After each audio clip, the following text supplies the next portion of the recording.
Good evening, everyone, and welcome to Talk with the Titans, live from London, UK, all the way to the US of A and worldwide. I'm your host, Kalam L, and this is Talk with the Titans. Tonight's show, we've got the redeemer of the Islamic horde. I'm talking about my brother Saracen. Peace to you, King. Yes. Good evening to you, Kalam. Good evening to everyone. Thank you very much for having me on the show. Jeez. Oh, man. So, you know what? We're dedicating this show to my Muslim brothers and sisters, the family out there. So, I'm going to start off with, the customary Islamic greeting and say, Assalamu alaikum wa rahmatullahi ta'ala wa barakatuh. Let's get it in. Let's get it in. So, what you Wa saying alaikum today, salam. Sarah? I know you hollered at Yes, me. bro. You said to me, boy, Yes. you got this show, you got this idea popping that you want to do. Let's know a bit more. Yeah, for sure. Thanks very much for allowing me to do this on your show, bro. As you know, since I've been coming to the park, there's a few things that I've wanted to do. Um, and I'm not part of any group, I'm not part of any sect or anything like that. You know what I mean? For me, the truth is the most important thing. And today, what I want to be talking about is the ethnography of the early black Muslims. So a lot of people think that a lot of the Arabs were just brown and or white. People like Sarah and Gary have mentioned this before. So I'm going to be challenging that concept today, and hopefully I'll be doing it in a way that they can hopefully appreciate. And I hope that Muslims as well will be educated on this. So I really want to get that message out that you don't have to be an Arab to be a Muslim, and you should be proud of who you are, regardless of your culture. And it's especially one of the things that I'm unhappy with is the black history within Islam, how that's relegated. So we're going to show the importance of black history within early Islam, inshallah. All right. So you know what? I'm actually gonna start the presentation off. So I'm gonna mute my mic, and I want you to just take it over. Yeah, no worries. So, what I want people to do first and foremost, yeah, is wherever people have heard me and Kalam and me and some of the other brothers from Kemet, we've had banter, we've had some heated discussions, but I want everyone just to put away whatever they think of me personally aside. Because what I'm hoping to do is present something that we can hopefully all agree with. And I think this is very, very important. I'm going to be presenting largely from Sunni sources, but I'm also going to be quoting some Afrocentric scholars within this presentation. I want you to just go with this and hopefully open your mind, forget who's saying it, and try to understand this and criticize and critique it afterwards if you may. Yeah, by all means. So if we could start off with the first slide, please, Kalam. Now, most of you, when you think of an Arab, what do you think of? Probably someone that looks a bit like the gentleman on the screen, right? We've got that's traditional aspect. People think of Muslims, sometimes they think of this guy, you know, this red thing. We've got some brothers in the park and speakers corner that dress like this and kind of impose this kind of culture. Now, this is not how the Prophet sallallahu alaihi wasallam dressed. So that's it's very important that we get out there. And that's probably not how the Prophet sallallahu alaihi wasallam looked either. In fact, I know that's not how the Prophet sallallahu alaihi wasallam looked. Check the color. Now, a lot of you, when people think of black Muslims as well, they think, oh, it's a later day thing. Islam came, conquered, and that was it. And then black people became Muslim. What if I was to challenge you on that concept and said, in fact, a lot of the early Muslims, a lot of the companions of the Prophet sallallahu alaihi wasallam looked a bit like slide 2. So this is slide 2. As you can see, it looks a bit Sudanese, maybe even Somali. Remember, according to Abu Talha, Somalis were the first Kemet. So shout out to Abu Talha. But this is possibly how some of the earliest Muslims look like. So on a serious note, a lot of the earliest Muslims look something like this. And hopefully me and Kalam, we can discuss that after this slideshow. So Kalam, if we could go to number 3. So during this presentation, I'm going to be largely quoting from this book. It's called Centering the Black Narrative by an amazing Imam called Imam Dawood Walid from America. Now, if you don't know Imam Dawood Walid, he's an amazing Imam. You know, add him on Facebook. He's a friend of mine on Facebook. If I have questions, I message him. You know, he's written this book very much aimed for the black community and black Muslims around the world, because it's very, very important that we get that narrative out there. And I'm a Pakistani, but of course, you lot knows, those who know me know I love black history, and I know that this is a history that you guys need to tell. So hopefully, I'm just starting the work today. But this is the book I'm going to be quoting. Those of you who want to see Imam Dawood, that's the next picture. You might know him. He's very big in America. So next slide, please, Kalam. So this is Imam Dawood, amazing lecturer. If you want to hear some of his lectures, they're online. Yeah, this is Imam Dawood, excellent, beautiful Imam. And on there as well, there's Lamppost Productions. A lot of information that I get. I research on Islam. I sign up to their courses. They're very much for the black community, Sunni community within America. They're doing some amazing job, across America, but especially in Philadelphia, etc. So I'm gonna shout out, plug to them. They're really good. So I want to start off with a hadith. Number 5, please. Slide 5. Thank you. The hadith that I want to start off with, it goes where I put H, if you can follow it. The Caliph, in another tradition, second Caliph Abu Bakr, radiallahu ta'ala an, had a dream. And he said to the Prophet ﷺ, I had a vision of myself being followed by black sheep who were being followed by a flock of white sheep until the black sheep were no longer seen. Abu Bakr radiallahu ta'ala reportedly said, O Messenger, as for the black sheep, this is his, he said this to the Prophet ﷺ, they are the Arabs. They will enter Islam, multiply. The white sheep are non-Arabs. They will enter Islam until the Arabs will no longer be recognized due to their numerousness. The Prophet ﷺ said, this is precisely the interpretation offered by Angel Gabriel in a prior dawn. So that's a big hadith. So in this hadith, it's saying that the original black sheep were the Arabs, and they were going to be overtaken by the white sheep. Now, this is incredibly important. If you go with this, hopefully presentation, it will become clear to you towards the end. Now, some of you might say, "Oh, is it Sahih?" It's been authenticated by Imam Suyuti, who those who know Imam Suyuti was a big sheikh. So it's a beautiful hadith, and I want to start off with that.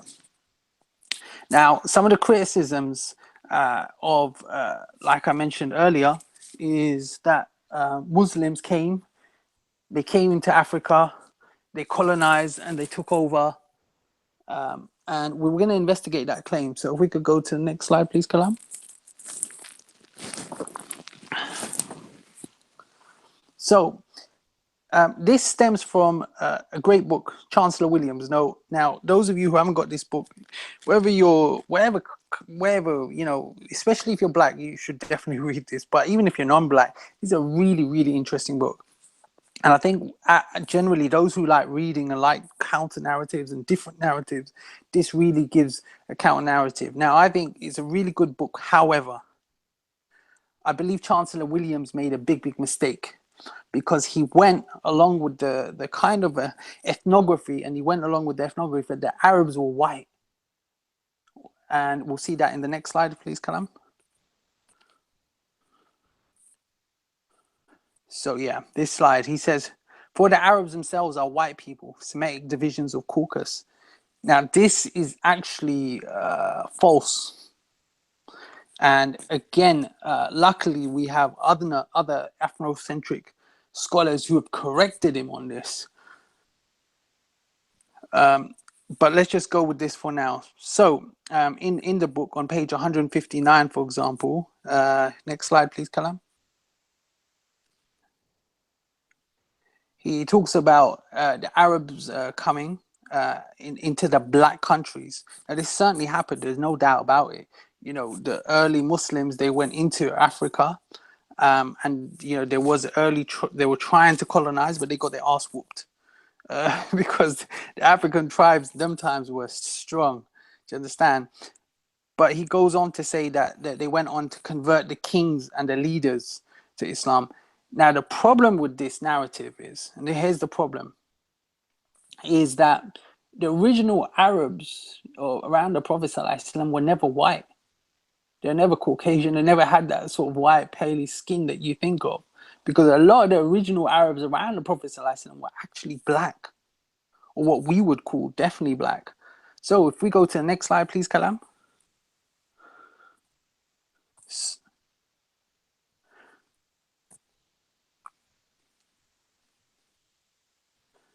So it should be, was Muhammad black or white? It should be a green slide.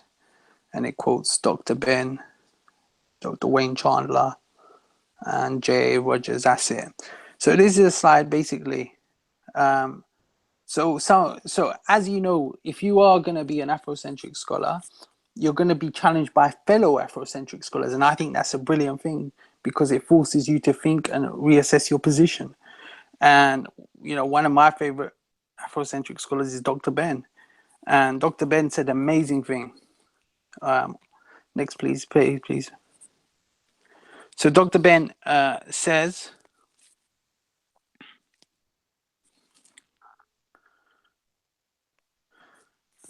next slide, please, Kalam. That slide's not so clear. So J.A. Rogers, so we'll start off with J.A. Rogers. J.A. Rogers is one of the most prominent black Afro historians, said about the Prophet Muhammad sallallahu alaihi wasallam. Muhammad himself was by all counts a Negro. A contemporary describes him as large mouth, bluish colored hair with neither straight nor curly. Muhammad's mother was also an African. His grandfather, Abu Muttalib, is said to be very dark, a Negroid strain where less predominant ran through the whole. Sheikh Diop also says in The Origin of Civilization, the entire Arab people, including the Prophet ﷺ, is a mixed Negro blood. All educated Arabs are conscious of this fact. Now, if you read at the top of this page, there's an amazing scholar. His name was Al-Jahiz. Now, Al-Jahiz was an intellect, complete. He was a genius. You know, he wrote amazing books. And he came about two couple of centuries after the Arab conquest. So he came in the Abbasid times. And one of the things that Al-Jahiz noticed was there was a lot of change in the history. There was things being added in hadiths, in the seerah. There was many fabrications. Society and his time was changing. You know, and he mentions women's rights, for example, and that's not in this slide, but I'm just going to give you general. He talks about women's rights and how women's status was declining because people were putting things in, and you know, scholar gang. We'll go into the scholar gang. There were certain scholars that were making things a bit hardcore. You know what I'm saying? So, but in this, he also wrote an amazing book, and I seriously recommend people to get this. He talks about the importance of black clothes. Off the top of my head, Kalam will probably remember this one. We'll discuss it over, but I think it says the excellence of the black man or something like that. I'll get the book. But anyway, it says he wrote in this book, according to Al-Jahiz, renowned he was a black writer, by the way, of Ethiopian origin and lived in Baghdad. The guardian of the sacred Kaaba was Abu Muttalib. Now, for those of you who don't know, Abu Muttalib, Rahimullah, was the grandfather of the Prophet ﷺ. He fathered 10 lords, black as night and magnificent. One of them was Abdullah, the father of Muhammad sallallahu alaihi wasallam. So that's a big thing. So, you know, whether that's true or not, I don't know. You know, but I'm putting it out there. I'm putting it out there that the Prophet ﷺ wasn't this jet black, white, skinned, paley Arab that you might think of, you know. Um, and, you know, if we go to the next slide, the earliest Muslims were, according to Sheikh Anta Diop, were by all accounts what you would think of as African, you know, and he talks about that. And he writes, except for the Islamic breakthrough, Europe has always ruled Africa down to the present day. So that's a big thing. Now I'm going to go into what black is. You know, I want everyone just to pause for a second and think, what is black? How do I define black? Has black always been the same? You know, has it? Because black hasn't always been the same. Black, white, brown, it's all a social construct. You know, black in Brazil or Haiti. Next slide, please. Thank you. And this is from the book by Imam Walid Daoud. He writes, black in Brazil or Haiti and Morocco are very much different to what you know, what someone, if you go to Brazil now and you're black, or even someone that looks like Kalam and he goes there, would he be considered black? I don't know. You know, in Morocco, would he be considered black? Maybe not. You know, in Sudan, there's certain places where you're not black.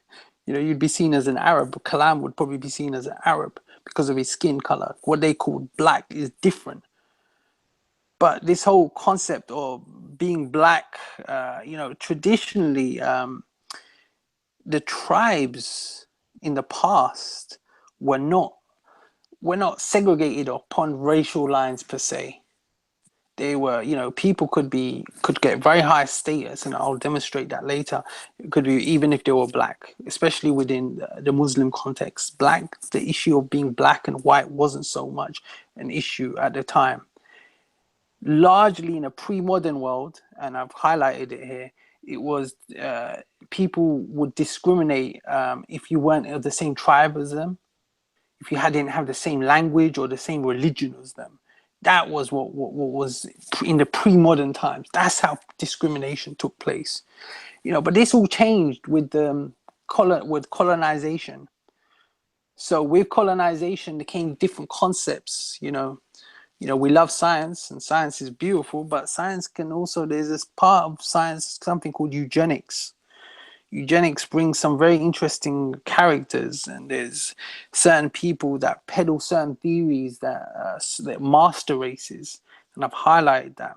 One of them was Carl Linnaeus, who talks about racial taxonomy, promoted biological behavioral determinism. So he was saying that black people are lazy, and you know, some people are savage. You know, we still get this. Muslims are savage, bro. Muslims are savage.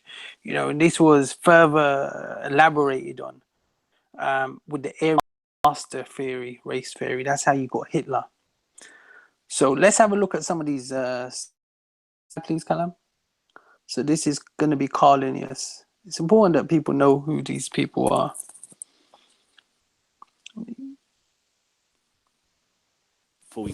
Before we go there, my brother, real quickly, let me know if you can hear me. I think you can hear me. Let me just say, family, okay? I'm in here with you guys here. Please, like, hit it up, hit up the like button. Let us know that you're actually enjoying the show.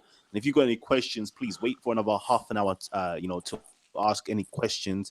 And if you do, please tag Titans TV and send your questions in, okay? I'm there. I'm reading your comments right now. So please, I need some interaction with you guys. Let me know that you're actually enjoying the show, okay? It's something different, okay? We got my brother Saracen coming in to drop some profound knowledge on you, okay? So show him that support, show him the likes, okay? And show me the likes as well. Show me that you actually here to support what we're doing. So please hit up the like button and also share the link with anybody else that should or would be interested in this particular type of show. All right. Nice. Number 11, please, Kalam.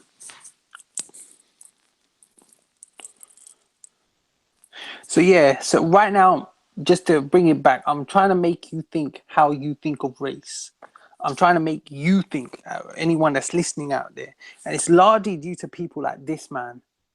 You know, it's Carlinius. This is Linnaeus, or however you say. These are the people that control our minds without, and their ideas have controlled us. And what is race, the way we view race. These are the people that their kind of academia has had profound effects on how we think now and how we talk. And this is very important when we read hadith, when we read the Quran and stuff, when we're looking for things like, oh, the Prophet ﷺ was a white man. Because what we're actually doing, we're going by the racial categories of people like this. Next slide, please. So in this page, it's centering the black narrative. Let me just make sure you got the right page up, bro. No, this is number 12. There was one page before that, number 11 as well.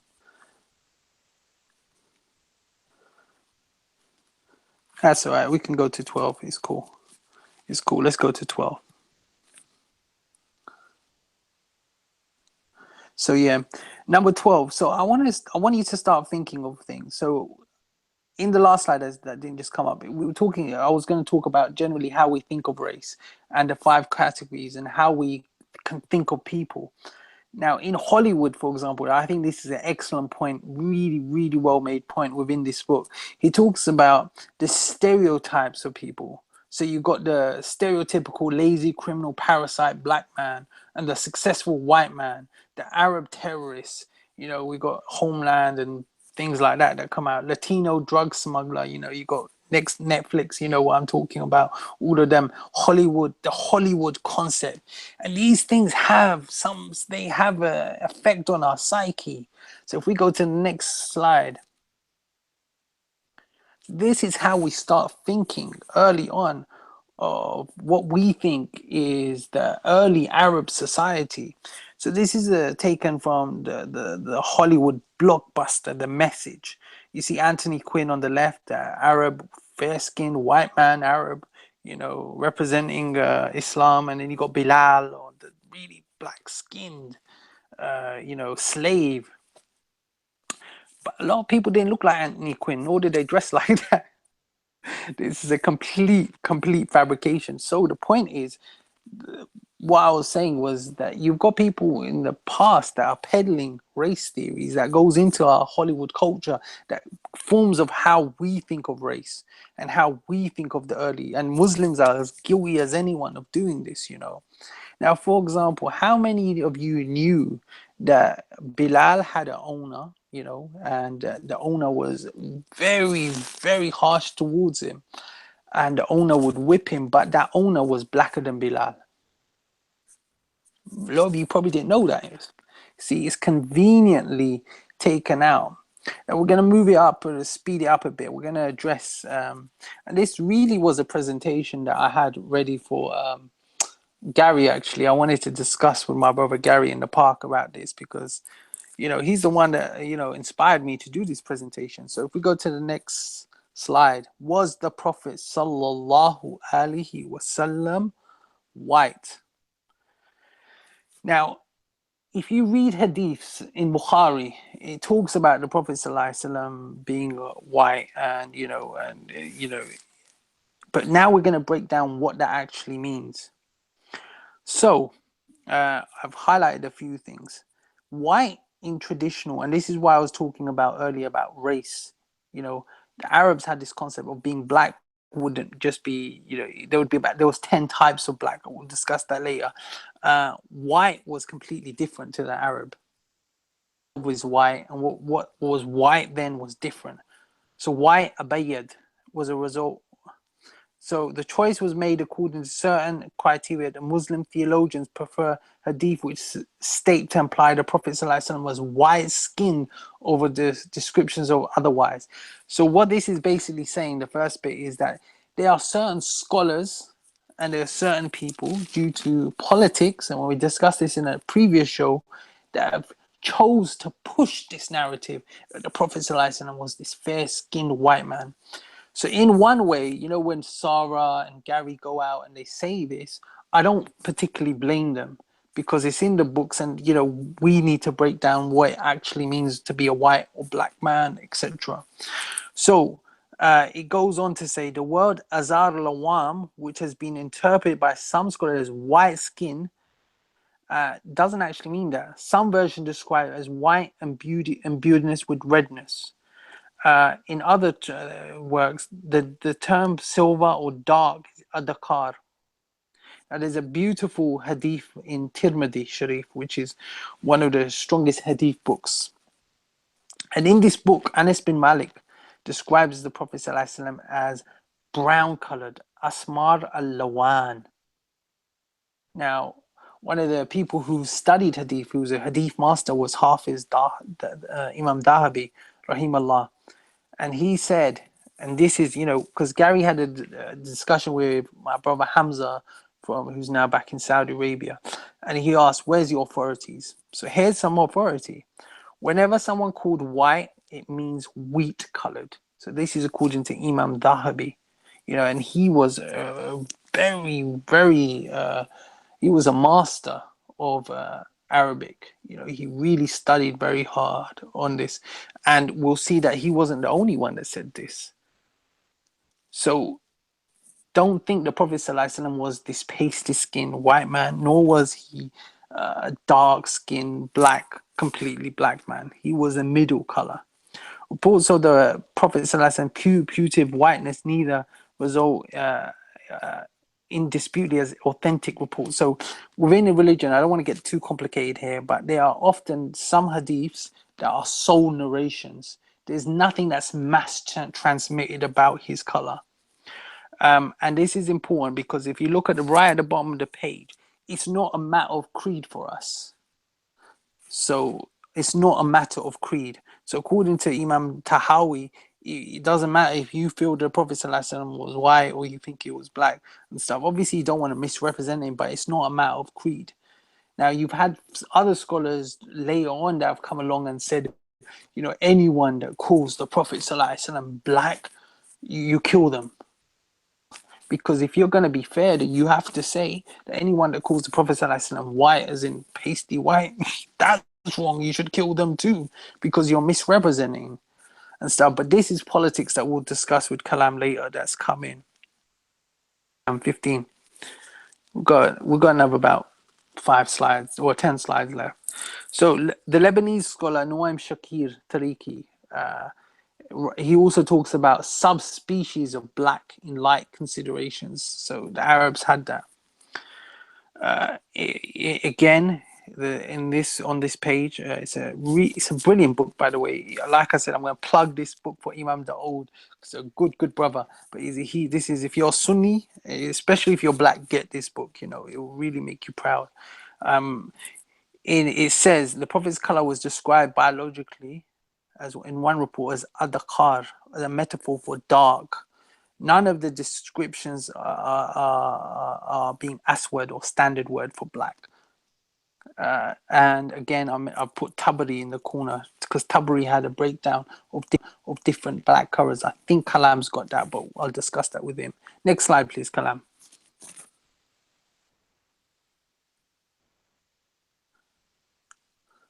So this is very, very important. What the Arabs would call, what we would think Caucasian, would be Ahmar, which is red. So the Byzantines, for example, they were very Caucasian. They would be called Ahmar, the whites. That would be called like what we think of Caucasian, or Abayyad. Now the Prophet ﷺ was never called any of those two colors. None of them. And according to our friend Jahiz, again, he writes the quasi-blacks, the original Muslims, the Arabs were quasi-blacks, and Africans were the true blacks. There was a lot of. We'll discuss that again after this presentation, but we're going to be discussing how that color came about. And I know my brother Kalam's got a lot of information to share on that one. So, but he was, for now, know that the Prophet ﷺ was never described as red. He was never described as red. Never Ahmar. Never. You won't find it in any hadith literature. Next slide, please. So, there was amazing hadith, and I touched upon earlier, which talked about Abu Muttalib being dark brown. And if the Prophet ﷺ's grandfather was dark brown, think about that. And his mother, this is not on the page, came from Bani Zura, which was a tribe that was known for its blackness. It was literally, they were very black. Bani Zura, Amina, Rahim Allah, may Allah bless her and have mercy on her. And I know some Salafi brothers won't like that, but I believe the Prophet ﷺ's family are sound, and inshallah they'll be in paradise. So, yes, the Bani Zura was a dark tribe. And his uncle, Sa'd bin Abu Waqas, he was described as a black man, as we'll discuss later. So, Gary, just to go back to what Gary was asked Hamza in that debate. It's on content over everything. You can watch it. Was the Prophet ﷺ the color of the Prophet for some authorities? So, let's look at some of the biggest linguists: Ibn Manzur, Talib, and other Ibn Athir, Nawawi. They described the Prophet ﷺ as dark brown. The Reds were called Al-Hamra, Hamara, since they were white. Traditionally, if you told the early Muslims, if you called them Al-Hamra or something like that, that was offensive to them. They did not like to be called that. It was seen as an offensive term. Very much how some modern Muslims called black people abd. Unfortunately, you get that in Saudi Arabia, you get that in the Arab world. Unfortunately, and this is why this is such a great book, and this is why we need, especially our black Muslims, to take this out there. Don't you dare talk to us like this, because you don't know your history. Next slide, please. A lot of people don't know about black prophets. The Quran is mentioned a number of black prophets, and nowadays some of the prophets, like I believe Luqman, are being relegated to, oh, he's just a sage. Luqman, there's a whole surah about him in the Quran. And on this page it talks about that. So the ethnography nowadays, especially, and this is important to know, there is a there's a movement by some people, and it's insidious, and as a Muslim, I'm afraid of this, and I'm speaking independently because I'm a Pakistani Muslim, but there is an insidious movement within our community that are relegating the black contribution towards Islam and the importance of the black contribution to Islam. And it's important, especially our black Muslim brothers know this before they start dressing up as Arabs, So on this page, we see that while I was asleep, I saw myself circling in the Kaaba. Then suddenly a man with dark brown skin, Adam, with straight hair, dripping with water, being supported between two men. I asked, who is this? And this is the son of Mary. So this is a hadith in Bukhari. So, it talks about the son of Mary, which is Jesus, yeah? And this is according to Ibn Umar. And so people started saying Jesus was white, Ahmar. Ibn Umar, radiallahu ta'ala, and said, no, by God, the messenger of Allah did not say Jesus was Ahmar, white. This is really important. Another thing to think about is, when was Bukhari written? Think about the era and the time about it. Next slide, please.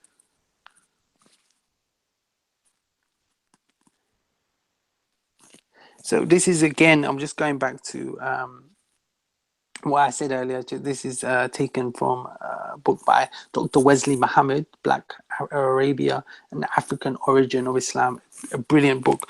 Much of it, obviously, the conclusion I disagree, but Dr. Wesley Muhammad is one amazing scholar. I mean, I could listen to him all day, to be honest with you, and I've learned a lot from him. And I believe he's a real, genuine academic.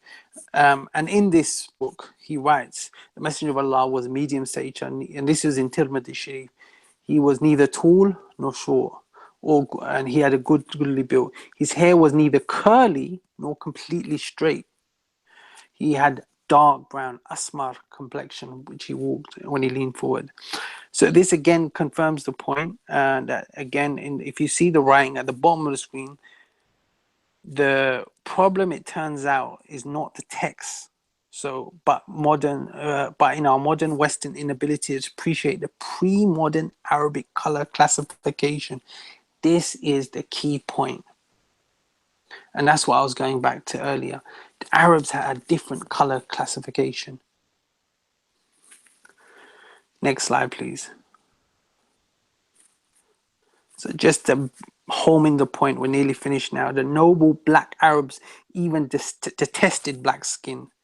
Al-Arab, the leading figure of Basran grammatical tradition, is quoted as saying, the Arabs used to take pride in their darkness and blackness, and they had a distaste for light complexion that that was used. Traditionally, also, before I go on to the next point, traditionally it was the white people that used to be enslaved. So, when Arabs went out, the early Muslims, when they went out, they used to enslave a lot. It was only until when the Ottomans came, then you had slavery mainly that had come into, and there were some other movements as well in North Africa that started enslaving black people in Africa. But generally, by and whole, the most unfortunate, and this is not something I'm proud of or anything like that. It's disgusting. It's wrong. But these were empires. They would enslave white people initially first, and then they would enslave the black people. So it says distaste is the slaves. They were largely pale-skinned people, red. So the Arabs used to like red slaves, and this is partly the problem that came in when the early Arab, if we think of them as black, when they went out and they colonized and these imperial movements went out, they would get women and they would mix with those women. Those slave women would then have their children, and some of them became caliphs. And this is how Bani Abbas came about. But we'll discuss that in a few minutes. Next slide, please, Kalam. Concluding. So he makes a brilliant observation on this page. A red or pale-skinned Muhammad would thus have been profound oddity in the 7th century Arabia and would have had little chance of success to be proud. Black Meccans and Medinans, the Meccan objectors to the message accused him of some everything, but never of being a non-Arab. So skin, like they wouldn't accuse him, oh, you're dark or you're white. That wasn't an issue for him. There was absolutely no reason to believe he was pale skin other than much later representations that coincide with the major demographic change in the Muslim world. And this is key. This is what I'm talking about, the Abbasids that came in. That change was brought by strong anti-black ideology. So we had a discussion on Titans TV maybe a month or two ago about racist hadiths, and they're out there. I've done research, and they're out there. There was certain people with certain agendas, certain imperialism that went out there, and it happened. So we're just concluding now. If we can go to the next slide. So how did it all happen? What went wrong? Why do we think of the early Arabs to be white? Few things. If you look at this map, that's Arabia. Now, under the earliest part of the Prophet Muhammad, you see the brown, the dark skin, the brown bit. That was when the Prophet ﷺ conquered Arabia. That time it was largely black, or what we would perceive as black nowadays. If you saw a man on the street, most of them would be black. You see up, so I'll put C. So you see the three. They went up into Persia, Syria, Misar, and they went on. These places were huge empires, and they were very civilized places, and most of the people were white, what we would call pale skin, Caucasian nowadays, maybe not Caucasian, but they were white skinned. Now, then you started getting a mixture, This is what I was saying. And that goes back to the earlier hadith, the hadith that we started with the white people taking over the black sheep, the white sheep taking over the black sheep. These were the basically the people when they started mixing in. And in 1750, 750, so the earliest, the biggest black power movement I would contest with people was the Umayyads. The Umayyads, and I have quotes, I didn't want to make this presentation too long, but I have quotes from Muawiyah, who's said to be, again, dark skinned, big, heavy, hairy as well, radiallahu ta'ala. And then he went and he was worried about, the white skinned people coming in and taking over. But yeah, under the Umayyads, basically, the Umayyads were taken over by the Abbasids, and most of the Abbasids were what we would call Iranians, white skinned.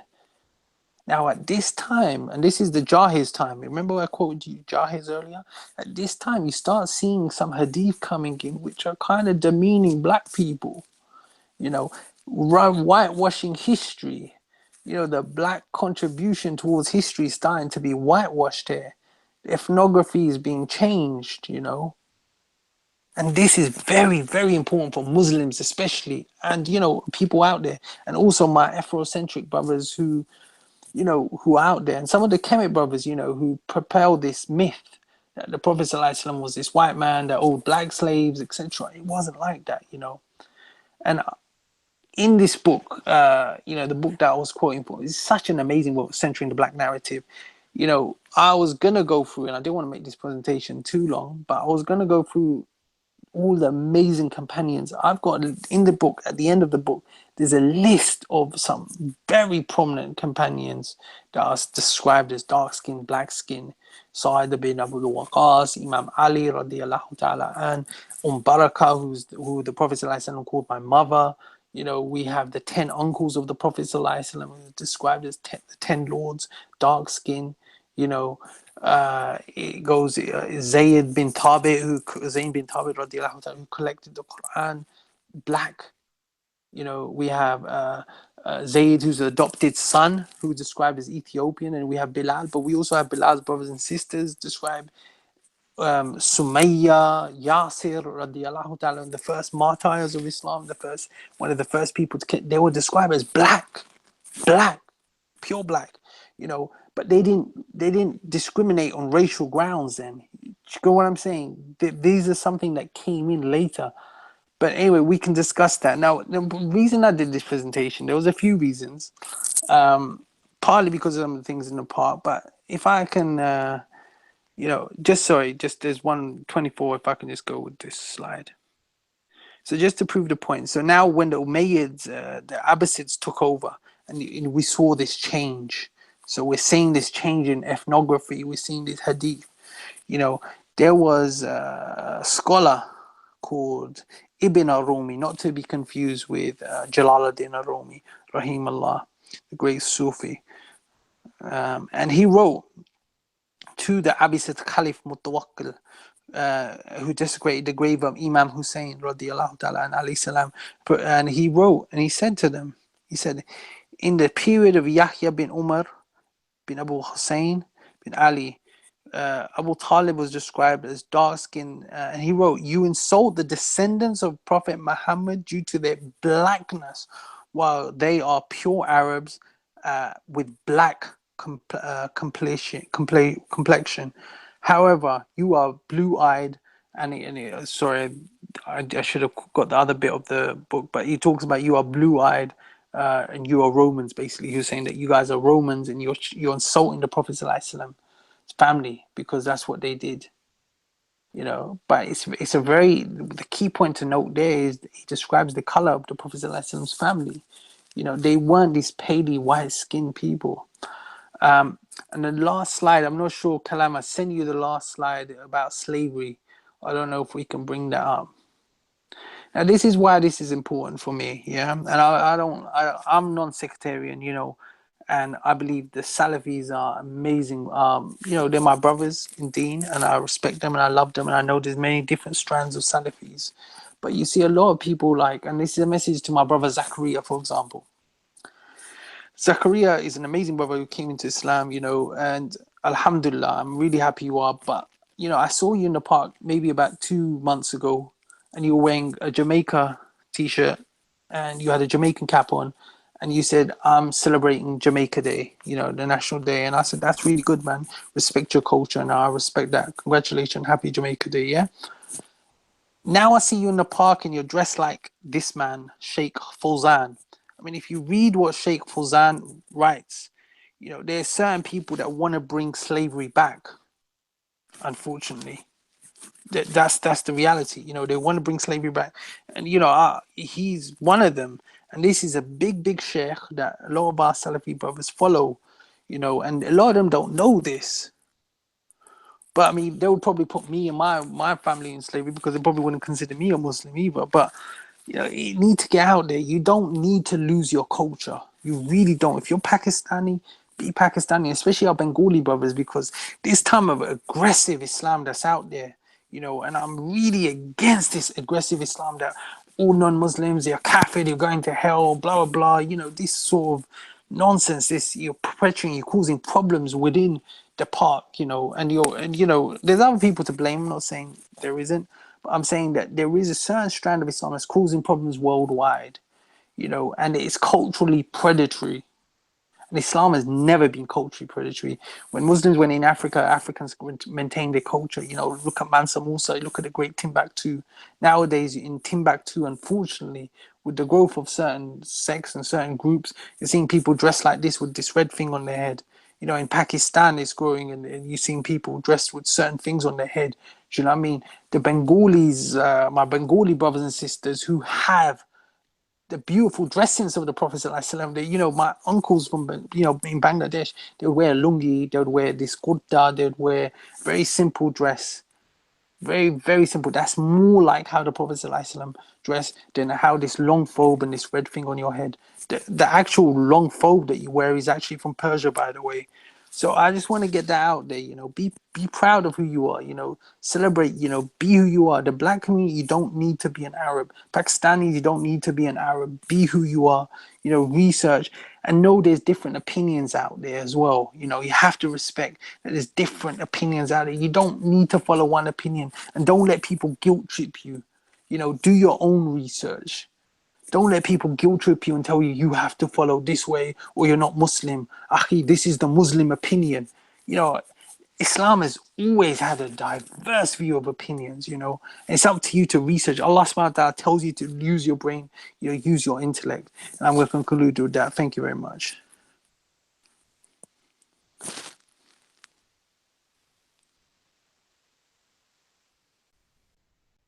Oh my gosh. Did you not get that? Did you not get that? Saracen dropped that medicine for us today. Please let me know in the comment section, what are you guys saying? Because that was powerful. I want to know, like, is it being reciprocated? I was reading the comment sections. People was liking it. I'm hearing that Saracen's the truth. This is what's going on out here. I love that. But what I really would like to do now, yeah, is open it up. Okay, open it up.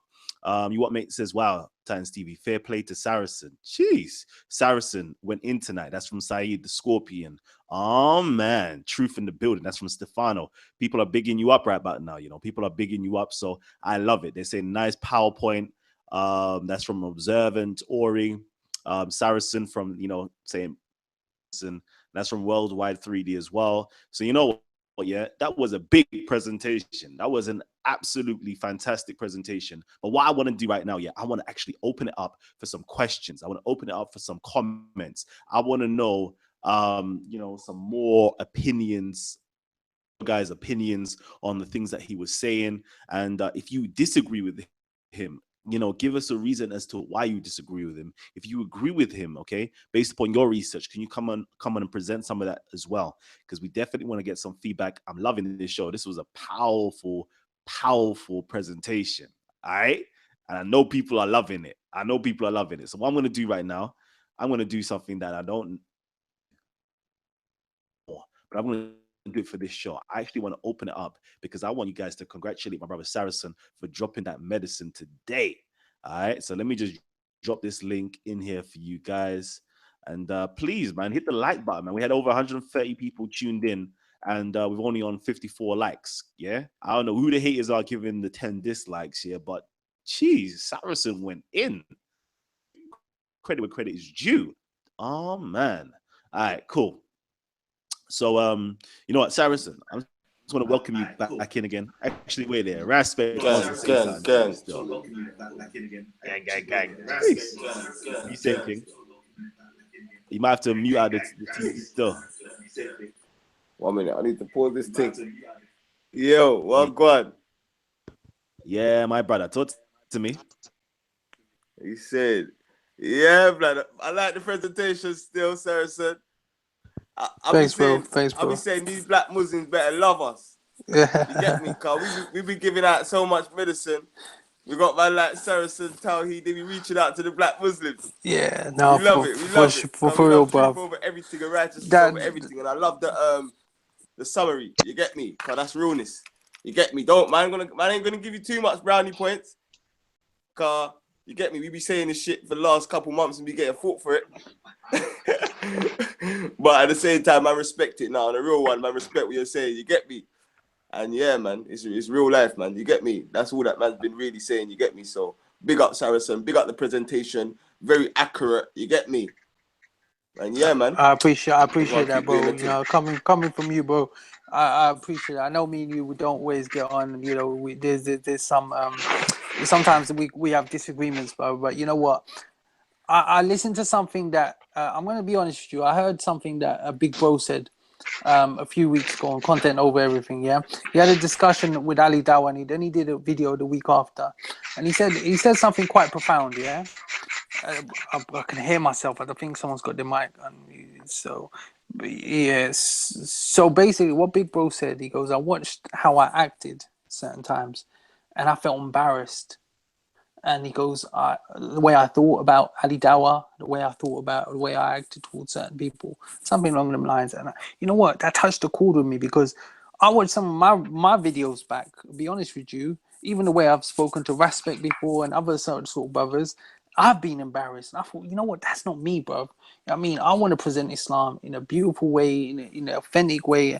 I don't want to be going around insulting people and stuff, you know. I just feel that I don't want to be add to the animosity within the park, you know, because if something happens, I don't ever want that on my conscience. You know, I believe that, you know, we can have debates, we can have passionate debates, but we got to have that love between us as well. You know what I mean? We all, you know, that's the most important thing. All right. I just want to welcome a few other people in just to give their thoughts upon the presentation. So, Brother Colin, are you there? Hello. Yes, peace, King. King, you just mute your mic. Hello, can you hear me?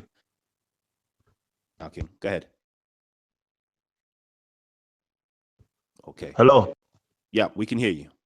Yeah, I just want to ask Saracen, yeah, about because I feel like Saracen's very phony because he's coming with this presentation, but I recall when you were questioning him about the racist hadith in the past, and his response here that sticks in my mind. He said, "Oh, they weren't talking about those Africans. They were talking about the Bantu Africans who were savages and cannibals." And I want him to like elaborate on that. Yeah. No, I don't think I'm phony. I would like, you know, I can understand where you're coming from, my brother. But well, one thing with me, I try to stick to my principles. Sometimes I'm a bit too outspoken with my principles. Now, the reason I said that was through a presentation from another Black African scholar, and he's you know, I speak to him when I've got questions, and he's dropping his dissertation, his written dissertation on this. He's waiting for it to be published at the moment, and you know, he said that's what he said. Now then, I had a subsequent conversation with him, and this is why I did this presentation as well. He said absolutely there are some hadiths that are absolutely racist, and we should not defend them. You know, and he was the one that said that. So, for example, this thing about anyone that says the Prophet ﷺ is black should be killed. You know, he has a discussion with Imam Zaid Shakir on this, and he says then if that was fair, then anyone that says the Prophet ﷺ is white should be killed. you know. And and I've been reading this book, and I've got to plug this book, man. If you're Sunni, you have to get this book, Centering the Black Narrative by Imam Dawood. It's £12, £15. It's well worth it. You can get it on Amazon. So this book covers some of these issues and stuff like that. Also, when I've been listening to Dr. Wesley Muhammad, he goes through some of these things. He goes, absolutely, we've got racist hadith. So I'm not going to defend that. And if I have said something in the past, and I retract my position, because clearly with more research, my mind's open up, and rather than following this tribal thing that I'm a Muslim and I'm going to say, oh, I'm going to defend Islam, that's it, blah blah blah. No, where Muslims have done wrong, we call them out on it. All right. Hello. Perfect. Yeah. Hello. Can I just clarify? So you're retracting your statement that Bantu Africans are savages and cannibals? No, from what I was told, bro, I'm going to be honest with you, what I was told by one of the sheikhs, he said that they were talking about, some of the hadiths were talking about a particular type of Bantu Africans that were savages and tribes. It wasn't talking about all Bantus. There was a particular tribe at the time. I'm waiting for his dissertation to come out for me to talk about it further. But I'm not denying that there was other scholars that have said some very racist things. And if I was defending them, then absolutely I retract that and I apologize. All right. So let me just quickly go over to Zariab. I know you got, please put up your mic and ask. Okay.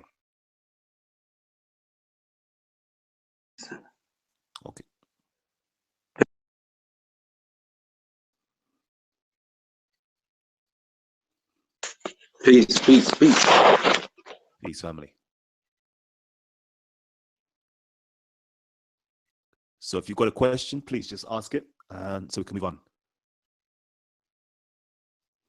All right. If not, I'm going to open it up. Stefano, let me know your thoughts on the show today. Yeah, peace, Kalam. How's it going? We here. Yeah, I just wanted to say there was a really powerful presentation by Saracen. He was, in my opinion, like the same thing he said about Big Bro, about Ali Dawa. For me, I had like the same opinion. Like Saracen became just a little bit human on the live stream for me with his presentation, and I think this is like a good sign, especially for everybody that's coming to Speaker's Corner, that this information is coming out, especially by another Muslim brother. And hopefully this can get rid of some confusion that's going on. And especially the fact of I don't know how to say it in English, like some of the tensions that's been going on in the park. Like I really hope that because of all this information coming out, that like the tensions just fade away a little bit, it can go back to normal. Where like we can go to maybe have different conversations, different topics that we can talk about than the regular stuff about Islam, because this was like really heavy information, especially like with the pictures of Arabia when it was like a darker Arabia, and with the Persia around it and the Syria, describing which people were living where, and also with the Maghreb in the West. I think it's a good thing, and I also want to thank Saracen for taking his time and effort for making this whole thing. And just big up, man. It was a good thing. Respect. Thanks, Stefano. I appreciate that, my brother. Just I mean, I'd kind of made a wishy-washy presentation for Gary, to be honest with you. I wanted to discuss with Gary, but I said to Kalam a couple of days ago, I said, give me a couple of days. I'm going to just notch something up and we're just going to have a discussion. This is just, to be honest with you, I never went in detail. There's a lot more detail, especially if you hear some of the stories of the black companions of the Prophet ﷺ, especially within that book, and there's other ones as well. It's amazing, some amazing stories. And what I want to do is get that narrative out to the black Muslims as well, because I see so many of my black Muslim brothers that that are giving up their culture. And I'll be honest with you, I love Zakariya. I don't want him to give up this kind of being Jamaican and being Muslim. Is beautiful, enjoy it. You don't need to dress in a certain way, and some people guilt trip you in that way.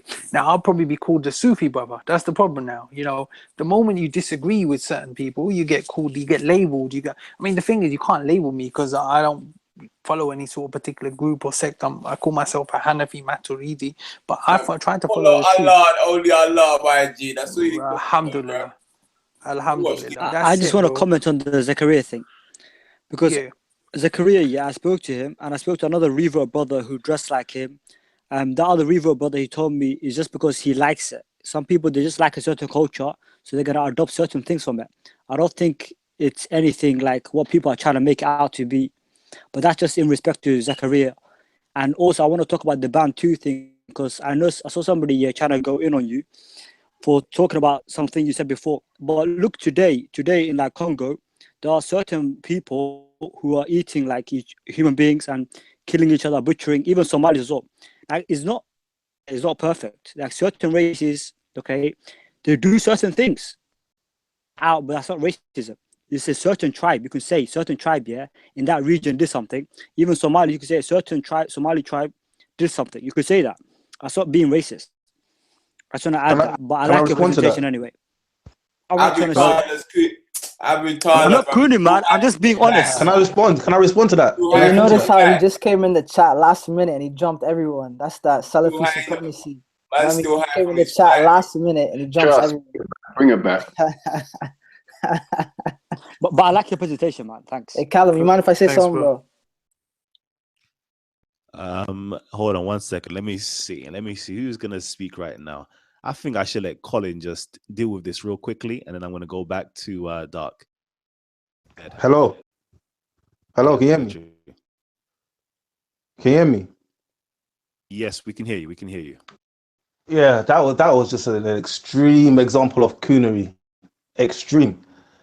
My point I was making was that Saracen had been previously Kalam was challenging Saracen about the racist hadiths, and his response to the racist hadiths was, he was justifying it by saying those racist hadiths are talking about Bantu Africans who are savages and cannibals. And now you're saying this is not racism, this is just identifying what certain groups do. Even today, I'm 100% sure. I'm 100% sure. If someone was to talk about Muhammad's tribe or something like in the same way, you say, "Oh, this is derogatory. This is not fair." It. Would not have it. Come on, man. This like, you know me, yeah. So, like, coons, yeah. I hate coons more than I hate white supremacists. You man got Kalam, respect. You man are like, you got patience. Like me, I ain't got patience for that rubbish. I just salute you, man, for being able to be around these kind of people. Tell him. I don't know what makes me a crew, man. All I'm saying is look at keep Congo. your mics muted, Africa, because I'm just muting off people's mics for fun right about now. So I'm gonna go now to Dark. Dark, go ahead, family. And hold on real quickly. Let me just, before you actually go in, I was gonna let you guys know, okay? Over here on Talk with the Titans, we've literally got 3 rules. Rule number 1 is to keep your mic muted at all times. Rule number 2 is to respect somebody else's cipher. When they're speaking, just keep your mouth. And rule number 3, okay, family, this is a family-friendly show, okay? We have, we literally watch back these shows in our barber shops, with aunties and uncles around, sitting down in front of TVs and stuff. Is that type of vibe. This is only one of the shows where children can literally sit down with their parents and listen to most of these shows, okay? Because we conduct ourselves in a particular fashion. And as well, please, no ad hominems, okay? I don't want to hear no ad hominem tags, trying to cuss out each other. Let's just keep it nice, okay? We're all brothers or sisters in here, depending on who's in here. So right about now, I'm going to invite Brother Dark in, and let's keep the order. Peace. Right. That's cool with the disclaimer. I'm gonna keep it PG. For respect to Kalam's show. A couple points I want to touch on is, Saracen mentioned what's his name? Zakariya, right? And I remember watching that video where he's all Jamaicaned out with the Jamaican, t-shirt and the hat. That was before he so-called reconverted, right? But now he's a Salafi again, supposedly, right? I guarantee you threw all that in the garbage and he's never gonna wear that. So I do agree with Saracen on that when black folks do convert to Islam, they shouldn't totally, throw away their culture and totally, reject it. But that's the problem when we get this Arab supremacy mentality that everything the Arab man does is right. So I gotta eat like him, I gotta walk like him, I gotta talk like him, I gotta dress like him, I gotta go to the toilet like him, I gotta sleep like him. And this is a terrible mentality. So, you know, if black folks are gonna convert to Islam, you know what I mean, my personal opinion is at least still, you know what I mean, respect your culture and your ancestry and your history, and don't just sell out everything and anything just to be like an Arab Bedouin in the 7th century. This is ridiculous, you know what I mean? And I only see this problem, honestly, with Salafis, you know, other, you know, Sufis, Matuidis, Asharis. I don't really see this issue, right? So that's point number one. Point number two is, when we get into hadiths, like, and I seen this time ago before Saracen brought his presentation, I seen all this material he posted. I seen this in blogs and different sites back in the day when I was a Muslim, right? But like for the example, that hadith that says if Muhammad is black, anyone who says Muhammad is black, kill him, right? I have a very interesting point on this, right? This either tells me two things. Either Muhammad was black and the Aryans that invaded Islam and took over don't want this information to come out, so they're threatening people with death, or they hate black people so much that if they call the greatest man ever who lived as a black man, then that's the biggest sin. And another thing I noticed is within Muslims, and you can also apply to the Abrahamics, anybody can be black except the top guy. You notice this, brothers. The Jews might say, yeah, maybe Aaron was black, maybe Hezekiah, but definitely not Moses. He's the greatest. The Christians might say, yeah, maybe Simon the Canaanite, maybe Peter, maybe John the Baptist, but definitely not Jesus. And the Muslims will say, yeah, maybe Luqman, Musa alayhi salam, Luqman alayhi salam, this guy, that, but not Muhammad sallallahu alayhi wasallam. He was the greatest man that ever walked the face of the earth. He could never be a black man. No way, Jose.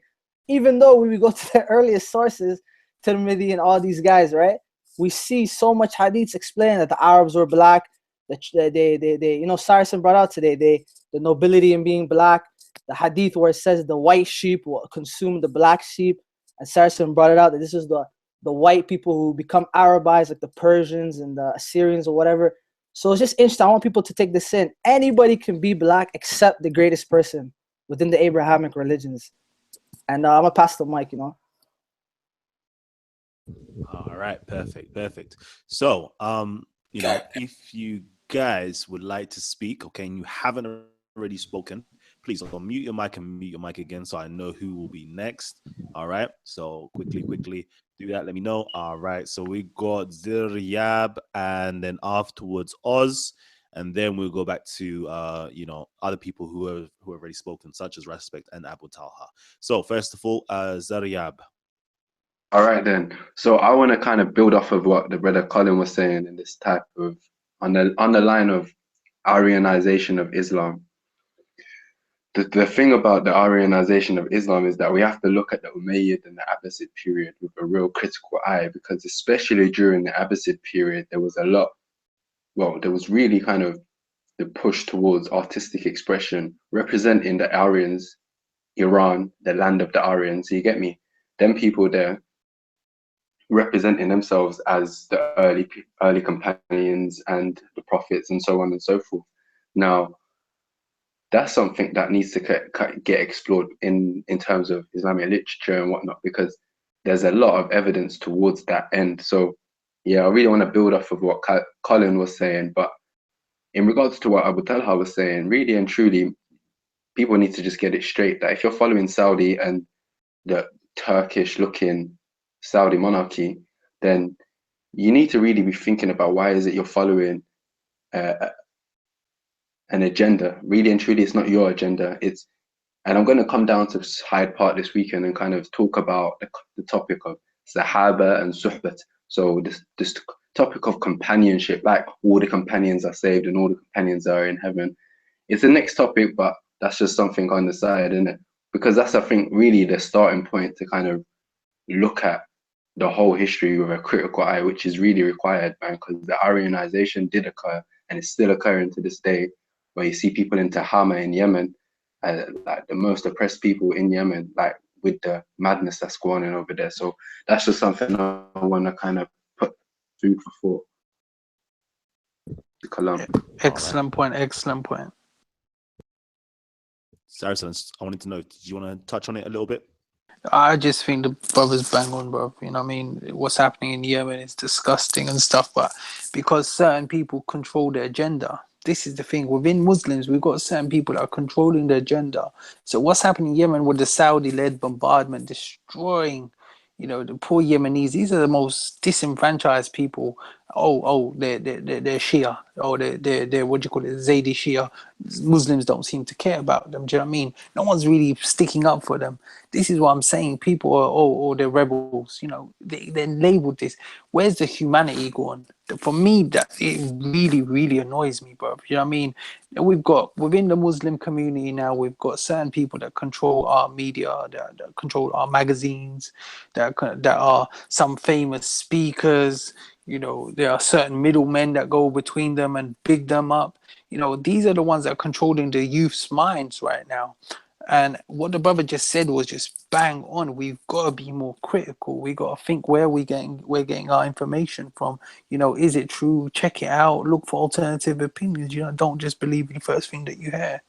By the way, on the Bantu thing, brother, I don't know enough about Bantu Arabs. I was just simply quoting what one of the sheikhs said, and like I said, he's a big sheikh in America. But I don't know enough about it, so I profess my ignorance. All right. All right. So who else was there? Who else was there? It was two people, two individuals, Zariab, and then it was somebody else. Who else was it? Who haven't already spoken? So now I'm gonna go straight to my brother Aspect, and then afterwards Abu Talha. Ew. This show was mad. I swear the end days are coming, family. The last days are here. My Muslim Akis, my Christians, look, Revelations is being revealed. Because I never thought there would be a day when I would agree with Saracen, yeah, or Dark. Yeah, cause I used to see both of them as extremes. So this is an amazing day. Because I think I literally agreed with a lot of what both of them said.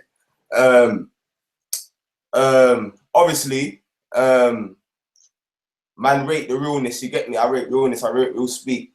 Obviously, black people, we're quick to like, anytime anyone says anything good, we're like, oh yeah, boom, we like to jump on bandwagon. So man, not gonna be on that one, you get me?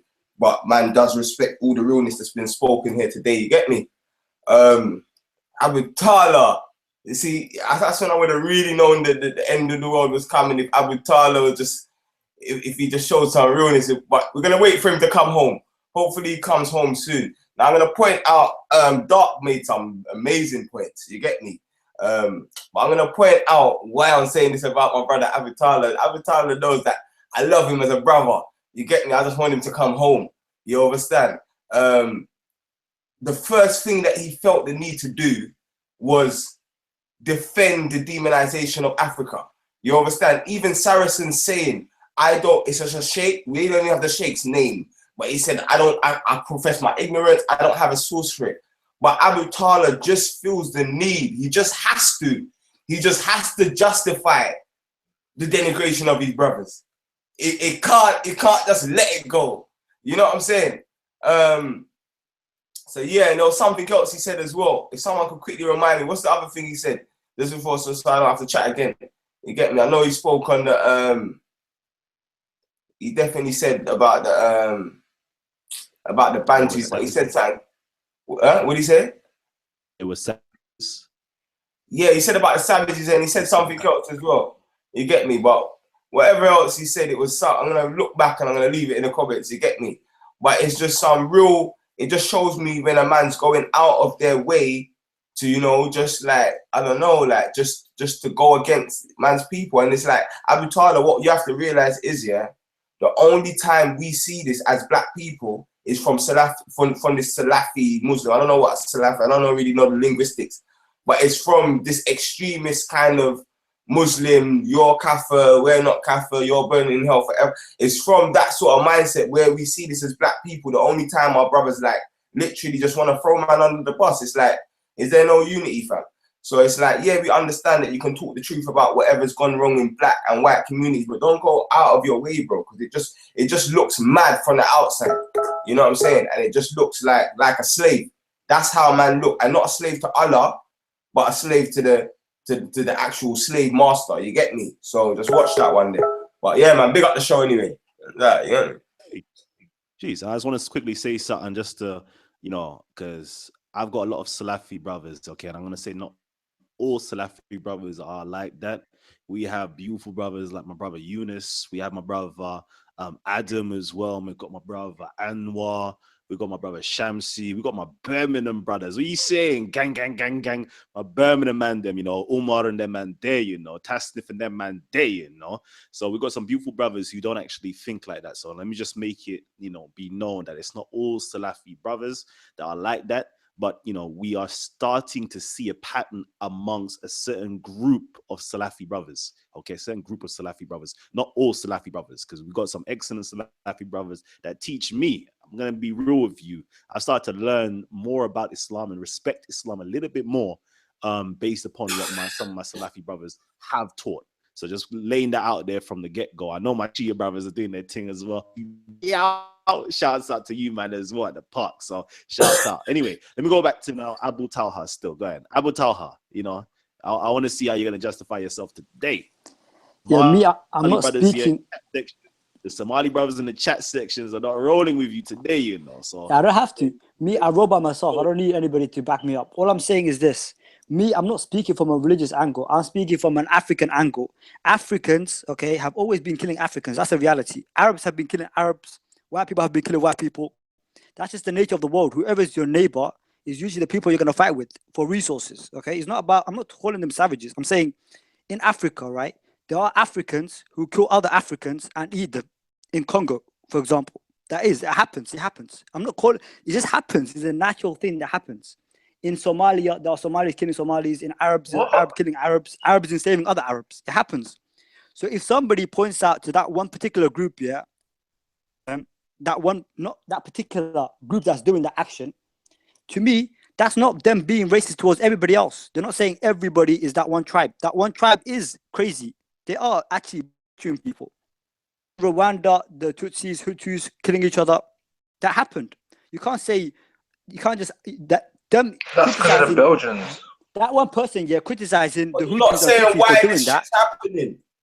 Okay, but me, 1 second. So I'm saying, him saying that one thing, saying there was a particular tribe in Africa, there were cannibals or this or that. That's true. Even today, it's true. To this day, it's true. Okay, so it's nothing about racism. The second point I want to go to about Zakariya and the choice of clothes he wears. You are wearing a t-shirt and jeans. You are not wearing African clothes. This is the reality of the matter. Even in Africa, I'm from Somalia, okay, in Somali region, they don't even wear African clothes. They wear a t-shirt and trousers. Do you understand? So you can't come and say, oh, why are you wearing a gown? Why are you wearing this or that? Because that's what Arabs wear. You're looking like a desert Arab or blah, blah, blah, blah. But then you're wearing a t-shirt and jeans made in what? Made in the UK, made in China, westernized clothes. You're happy to be westernized, but if somebody chooses Arab culture, all of a sudden they're coon, they're sellout, and you have all this disgusting terminology to apply to them, to try to humiliate them or whatever. But that's not gonna work. You can't force somebody to be on your side there with humiliation tactics. That doesn't work. With me, it doesn't work anyway. That's the first thing I want to say. The second thing, me speaking the truth, that's me being real. It's not about me being cooning for anybody. Okay, I'm Somali. Okay, I do classify myself as obviously as a brown person. I do identify with other brown people, and I see everyone as brown. I don't see any black people, to be honest, and I don't see any white people. I see pink people. The most I could say is they're pink, and the most I could say about black people who call themselves black here, is that they're brown. Okay, so I do identify with fellow brown people. But the reality is, not everyone's perfect. Don't try to make it out like a rainbow, like, oh, all black people are kumbaya, we're all together. No, some black people are murdering me. I'm not with them. Okay, they're murdering me. That's the reality. They're murdering each other. And I'm going to call those people out as savages. That's how it is. If I see Arabs killing Arabs, I see savages. That's what they are. The Saudi people who are bombing Yemen, whatever, they are savages. And the one in Yemen, also the Houthis are not blameworthy. They're not basically free of guilt. They are blameworthy as well. The Houthis are terrorists. Let's get real with that. It's not some Saudi who are evil coming in trying to kill Zaydi Shia. It's not like that.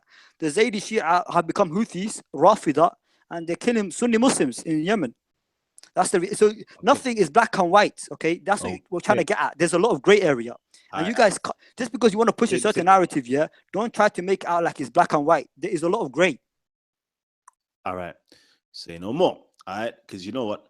I realize the time is, drawing near. I want to make sure that the show is as short as possible. So as though more people can actually tune into the show. Because them long shows, boy, shows are too long. So family, is there any more last words that anybody would like to say before we shut this particular show down? We can even open up a new one a little bit afterwards, but just to make sure that this show just remains on presentation only, is there any last questions or comments based upon Saracen's presentation? Yeah, Kalam, can I just ask a quick question? Go ahead. To Saracen, yeah. Yeah, Saracen, just for the record, yeah, because people in the comment section, they're commenting, yeah. Just for the record, yeah, black and white. Was Muhammad a quote-unquote black man or a Negro, for the record, according to you? No, I don't believe he was a Negro, but nor do I think he was pasty white either. I would just go with the hadith that he was the middle color, brown skin. If we want to quote black as in the classical definitions, it would be classically in the classical, probably Arab definition, we considered under one of the black categories. But I believe he was the middle. That's Okay, what my research says. Yeah, second follow-up question, yeah. If Muhammad, yeah, look like Kalam, you can see Kalam right now, right? And you found this to be true, and there was substantial evidence to back this up, would you then promote and propagate this? Oh, absolutely. Yeah, I mean, I So you wouldn't feel it like as in Kalam knows since I've been to the park since day one, bro.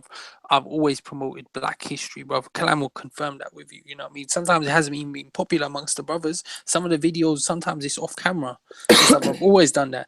I also disagree with Kalam and some of the other brothers, but I stick to my principles. If I disagree with something, you hear it. Do you know what I mean? And so I'll say it. I might change my position in the future, but I'll say what I'm saying. Sometimes I'm a bit too emotional, and that's a fault within me, and sometimes the way I express myself isn't the best, and I can get under people's skins and I get under people's backs, and that's a fault with me. That's something I'm working on myself. All right, one last question, bro. Okay, did you not see the point, right, that I said earlier where, let's just look at it from the Islamic paradigm, right?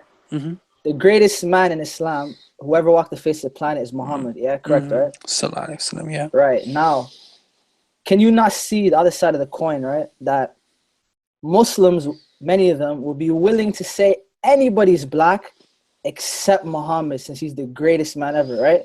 Meaning they could say Luqman, they could say Musa, they could say Isa, Jesus, Moses, Adam, right? Because those guys, they're all inferior according to Islamic paradigm. They're all inferior according to Muhammad's stature, right? Like, the hadith where, like, I think Musa was in the 6th heaven, Jesus was in the 2nd heaven. You know what I mean? Right. Could you not see the angle where Muslims would not, they could say anybody under the sun is black except Muhammad? No way, Jose. You know what I mean? I would say Muhammad, he's the greatest. No. A black man cannot be the greatest. Nope. I would say some Muslims would say that. Not all black Muslims. Right. So you agree that some Muslims, yeah? Some Muslims, absolutely. But then we need, this is why we need shows like this. And this is why I thank Kalam for allowing me to do, because I've been asking him to do shows like this for a little while. We've been discussing this before. Because we, as a Muslim, amongst Sunnis, this is what I'm talking about. Sunnis, we need to challenge this. I go to a lot of the mosques in where I live, Pakistani, they do Urdu khutbas and stuff like that. For what I just said, they would be shocked. But if a Pakistani does this and gets this into the conscious of our youth, young Pakistani youth and Indians and Bangladeshis, and then they tell them, the information is out there. We need to change this broadly across the community. We need to get this out of our brains that the Prophet ﷺ was this pasty white man. And then when people ask us about it, we shouldn't be all defensive as well. Oh, no, you're insulting us. We need to have these discussions. Right, but Saracen, can you not see, for example, if white Arabs are at the top of the Islamic paradigm... No, let someone else get something before we wrap up. All right. Let someone else speak. But this last point, right? Last point, I want to say one more point. Hold on, real quickly. Because we got to shut down ASAP. So All right, no real problem, quickly, I just want to do some, self-promotion real quickly. I gotta do it. Unfortunately. So if you guys would actually like to see some certain more things on the channel, Titans TV, we try to do shows every single week, at least twice a week, at least 3 times a week. We've got conscious lectures, discussions, interviews, and debates going on. Of course, right now we've got how much, over 160 people tuned in to my brother Saracen right now, but we have Talk with the Titan shows just like this, where we go into all different types of topics, speakers corner, and of course, we celebrate our American brothers and sisters, polite, etc. Our popular videos, essentially. Can you mute the mic? Please mute the mic. Please. My brother Ahmed. Oh gosh. It's gonna be a peak after show afterwards, right? It's gonna be peak. All right. Also, real quickly, is you lot should check out this particular video I've done over here. I dedicated this video to my Muslim community. It's from time to time I dedicate videos to all different types of community, to the Kemetic community, to the Muslim community, to the Hebrew community. There's all different types of videos I've done for them. But if you wanted to check out a video here with all the sources, from primary sources, some of them was mentioned by Brother Saracen, please check out this video here. What color was the Prophet Muhammad? Was he black or white? Is going to be a mad video. Okay, that's gonna really shake some paradigms if you really want to get in.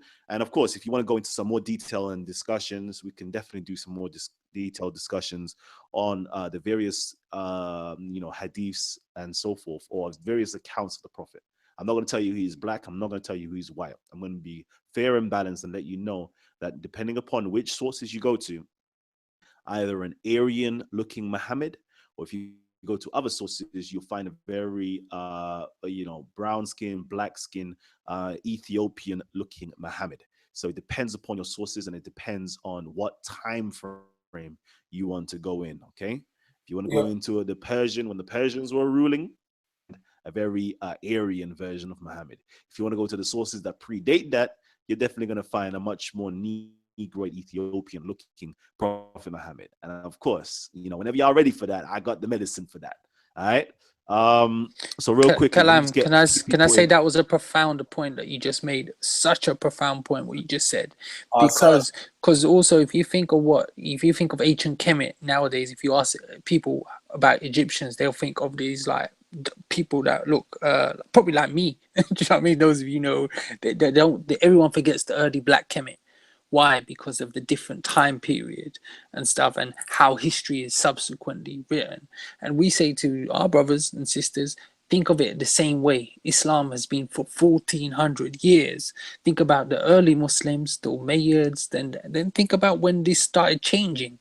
Start thinking when these hadiths started coming in, about the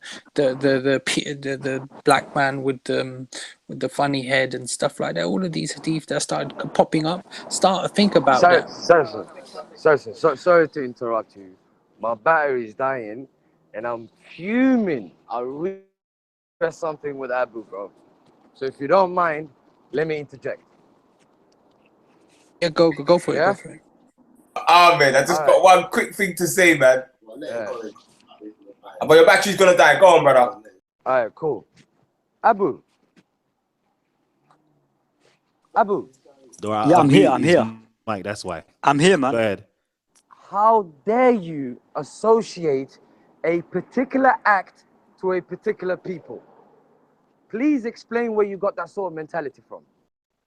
I didn't associate a particular. I said people do stuff, okay? No. That's besides the point. But today, no, Abu, a specific quote unquote hadith was mentioned. You decided to defend it. That particular hadith was specifically talking about a particular people doing a particular thing. Now, I want to know what mentality allowed you to accept such a thing.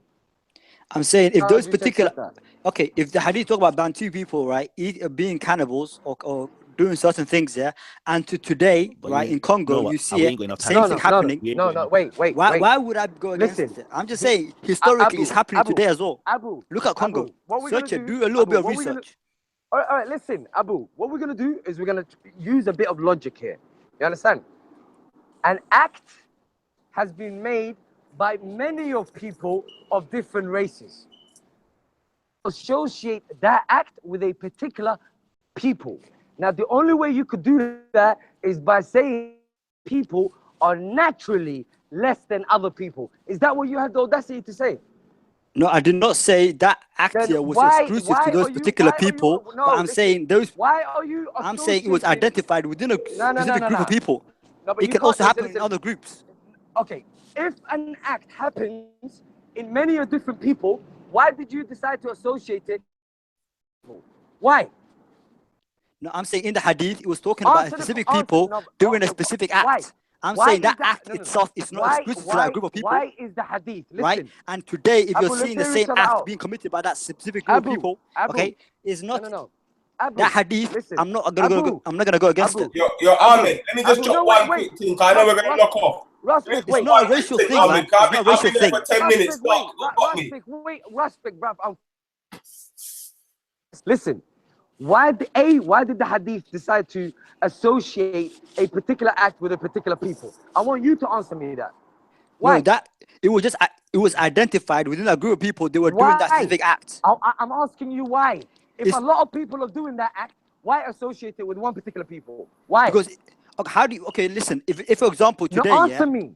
Today, Answer me. All right, okay, all right. I'm answering your question, but you have to wait. You have to Kalam. this show. Yeah, you have to let people We're answer. gonna deal with that Don't later. give me Yo, no Ahmed, one. But let me one answer thing, though, Ahmed. Ahmed. You can't ask me a question, and then not let me answer. Just 2 seconds.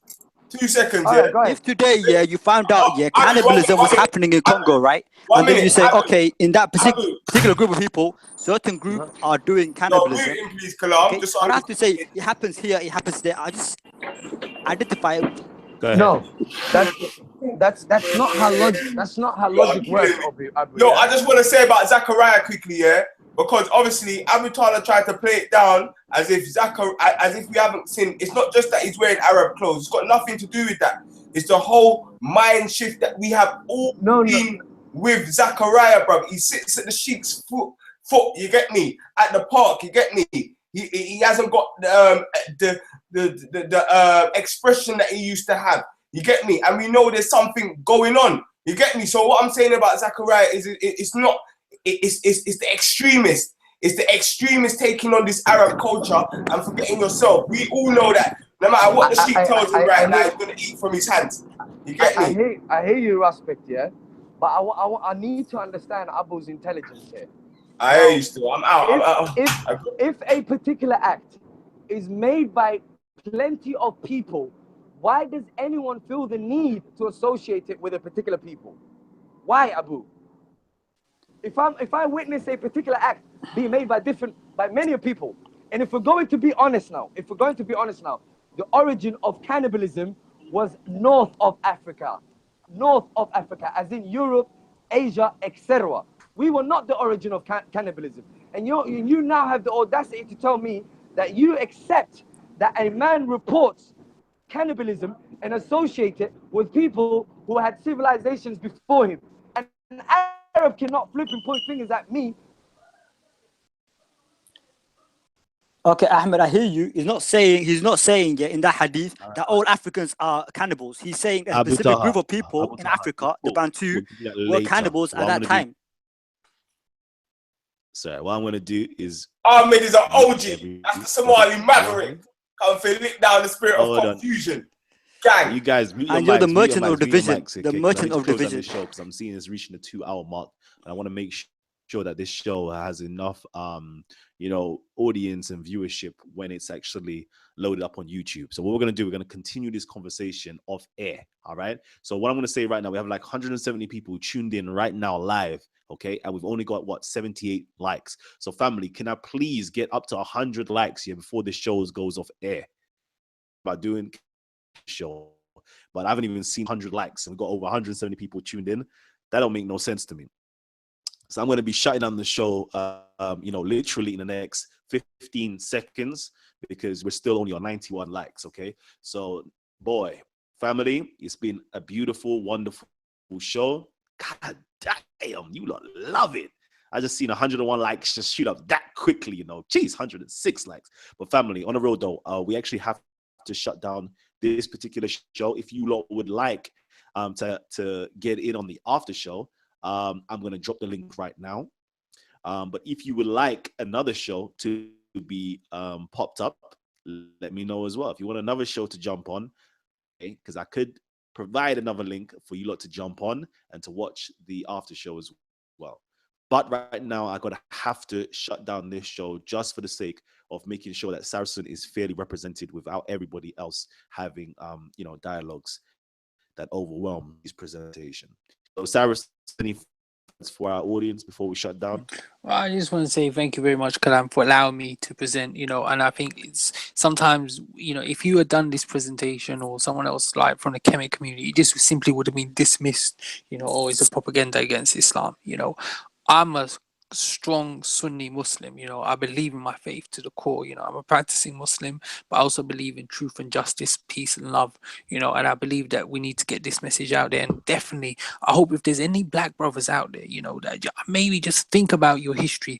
Definitely buy this book. I'm going to ask Imam Dawood maybe to come on the show and represent his book a bit better than I did today. I probably haven't done it justice. And also perhaps we can do another show in the future about the black companions around the Prophet ﷺ. I'm sure, hopefully, inshallah, Imam Dawood will be down for that. So thank you very much once again. Thanks for everyone for listening. Jazakallah khair. Assalamu alaikum. All right, family. I'm going to shut down the show now, and hopefully we can do the show directly after this. But I'll let you lot know. Well, just keep in tune. Just stay on the Times TV, front page, whatever it is. And if you haven't already subscribed, hit the subscribe button and hit the bell icon, and that way you'll be notified when we do come on live again. All right, so family, we're signing off right now. I'll see you guys on the other side. Peace and love.